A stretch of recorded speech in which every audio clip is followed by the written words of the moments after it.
Terrific to be here. Now, the big talking points of last week's AFL action. Geelong kept their steamrolling start to the season continuing, and they were joined at 7-0 at the top of the ladder by St Kilda in a big game of Monday night footy. What do you think of the concept? Very good concept. 46,880 people attended the Etihad Stadium last week, and Channel 7 are onto a ratings winner, so I think the AFL will be very pleased with the result. Yeah, I'm not sure if it's something to be tried every single week. It's good for special occasions, particularly with the Mother's Day round, usually doing so badly with crowds in Victoria. But maybe with 18 teams, we'll see it come in a bit more.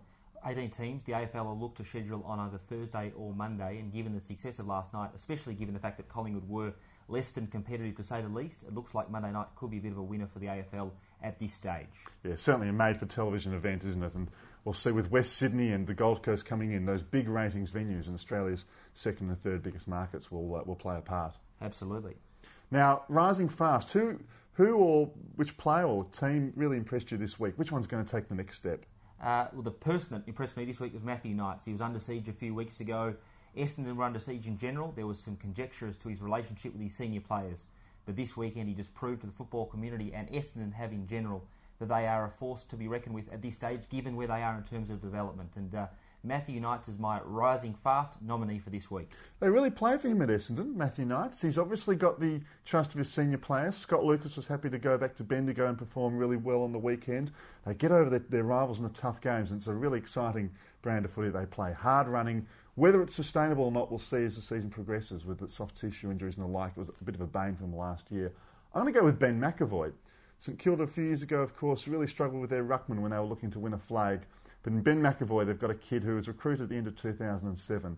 We're starting to see with Gardner and King coming towards the end of their careers, his assuredness, his toughness and his agility are really going to make a mark. I think it's a very astute point. But just back on Essendon for one moment, a 44-point win over Hawthorn is not to be underestimated. And I think your point in relation to whether it's sustainable is a good one. But all you can do is win, and of course beating Collingwood and Hawthorn in the last 3 weeks, it's not to be underestimated, and they're doing a very good job down there. It's not. Fletcher and Hill out for a long time, but Prismal and Lucas certainly names to look to return. So interesting to see what will happen with Essendon and what's very much a log-jammed year. Now the sinking ship, who's on the way down at the moment? Unfortunately, I think North Melbourne are. 14,000 people witnessed their Saturday night encounter. Their CEO seems to be not even encouraging their fans to attend. They perhaps should have got onto the Gold Coast option a couple of years ago. They need a bit of positive guidance by James Brayshaw at the minute, but I think unfortunately for them there's just not the sufficient level of support, and I think they're in a bit of trouble.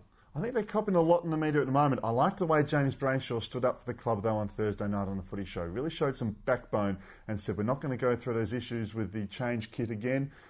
Eugene Aroca, I think perhaps some of those comments were taken a little bit out of context. He's not the only CEO of a club at the moment who's been annoyed with crowds at Etihad Stadium and a return on deals. St Kilda another one as well.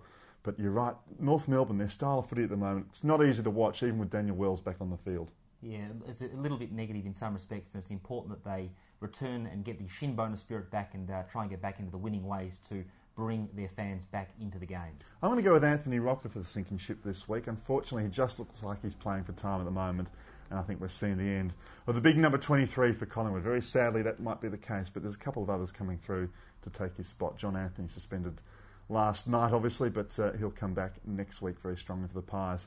Which leads us on, I guess, to what was a big topic after last night's game, not just during the game but also afterwards, and that's the fat. What's going to be the issue which will dominate throughout the week? I think Terry Wallace is going to be the issue that dominates during the week. Caroline Wilson has reported this morning that he's on his way out.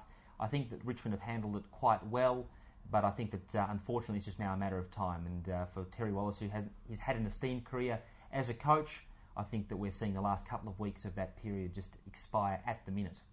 They were down on confidence terribly on Saturday afternoon against the Brisbane Lions. 19 points up at quarter time, the Tigers, but it all went to pot after that. I have to say it's not looking good for Terry. As for my fat of the week, I think it has to be the media and their relationship with the AFL. Grant Thomas, we've got to ask now, why has he been sacked from 2 media organisations in the space of 12 months? Is it to do with the way he talks out, or is it to do with his relationships with people inside the game? There's been some speculation that he was on notice at SEN in the media today. There's also been some speculation that the AFL were involved. It's not clear. It does look a bit unfair from a distance. It's hard to believe that it's a financial decision if they have to pay out his contract. I think the coming days will reveal more in relation to Grant Thomas, but we like comment in the game. We like Grant Thomas's comments, albeit being controversial, and I think that hopefully Grant Thomas gets a spot on one of Melbourne's other leading radio stations and continues to deliver fans interesting commentary, for example, his comments on Josh Fraser last week. Yeah, it was certainly very controversial, wasn't it? And went against the grain of a lot of other comments as well. Luke Darcy, I know, in his comments on Channel 10, went completely against Thomas's opinion on the ruck work shown by Fraser on Anzac Day. And finally, the match of the week. What are you really looking forward to this weekend, Tom? Well, Collingwood need to get back into their winning way. Carlton versus Collingwood, of course, this weekend. It's a big match. Both clubs are 3-4, and if Mick Malthouse, you'd think, is to see later into the year, they'd need to account for Carlton after disappointing losses against Adelaide and, of course, Essendon. The St Kilda one probably expected last night. So it's important for Collingwood to return into action for the Collingwood fans this week. I hate to be biased, though. I have to say, I think it works the opposite way as well. Carlton have been really disappointing in recent weeks. A lot is expected of too few at the Blues. As for my selection, I'm going to go for Friday night, Fremantle versus Hawthorn at Subiaco. Fremantle, we were down on them 3 weeks ago, I think very deservedly too, playing some awful football in the first month of the season. They've now won 3 on the trot. They've recovered fairly well from the loss of Reece Palmer thus far. Stephen Hill, we mentioned last week, was a big riser. Pavlich continues on.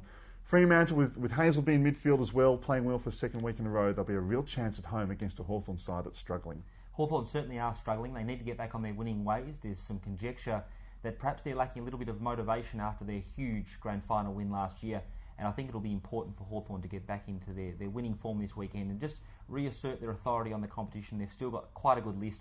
They've obviously been dilapidated by injuries, particularly in their back line, but it's a big test for Hawthorn this weekend, and we've seen from the travelling experience of a lot of sides this year that it's hard to go to the West and pull off a win. Working beautifully there, Tom. Rising fast and a debutant this week, I think, in Tom Brown we've got next to us. Footy Heads, put your comments in the box below, and we look forward to seeing you next week. Footyheads.com.au, and hopefully we'll bring you all the best in what's happening in the AFL.